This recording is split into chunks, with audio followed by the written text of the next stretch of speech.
अस्सलाम वालेकुम व्यूअर्स, उम्मीद है आप सब खैरियत से होंगे। आज का हमारा उन्वान नज़म प्यामे लतीफ़ है। ये सिंधी ज़बान की शायरी इसमें की है और तारफ़ इंतखाब प्रोफेसर अमजद इकबाल हैं और मुतरजम जो हैं शेख अय्यास हैं, मतलब तर्जमा करने वाले शेख अय्यास हैं। आइए शेर नंबर 3 की तशरीह करते हैं।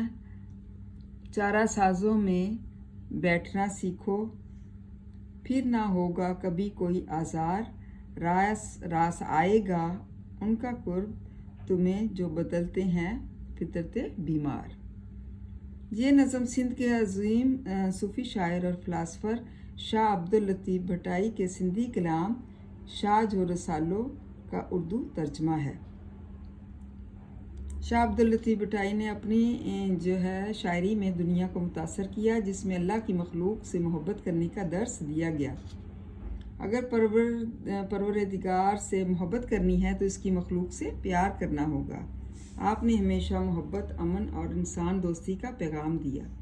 इस शेर में आप फरमाते हैं कि अगर इंसान औलिया अल्लाह की सोहबत में बैठे तो इसे किसी किस्म का कोई गम या तकलीफ़ ना आएगी, क्योंकि हक़ ताला शाना ने इंसान के अंदर ये खासियत रखी है कि दूसरे इंसान का असर जल्दी कबूल कर लेता है। जब आप भी किसी शख्स के पास आना जाना और उठना बैठना शुरू करेंगे तो इसके ख्यालात, नज़रियात, सीरत व किरदार, अखलाक व अतबार, तरीक़ा गुफ्तार से मुतासर होते चले जाएंगे और कुछ ही अरसा में आपकी शख्सियत इसकी शख्सियत में बहुत हद तक ढल जाएगी।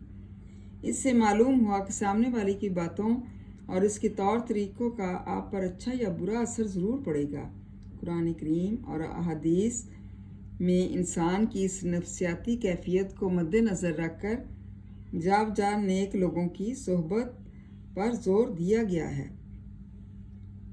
तकवा और अहले अल्लाह की सोहबत इरशाद वाली ताला है, ऐ ईमान वालों तकवा इख्तियार करो और जो लोग दीन में सच्चे और पक्के हैं उनके साथ रहो।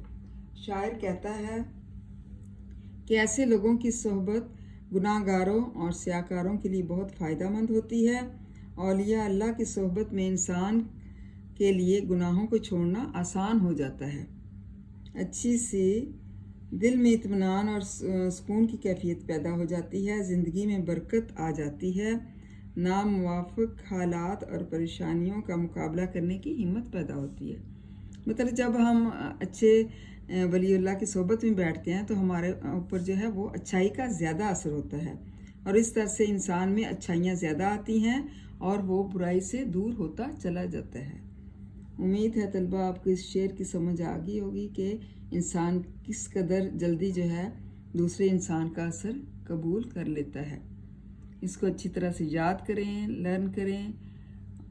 थैंक यू एंड जज़ाकल्लाह खैर।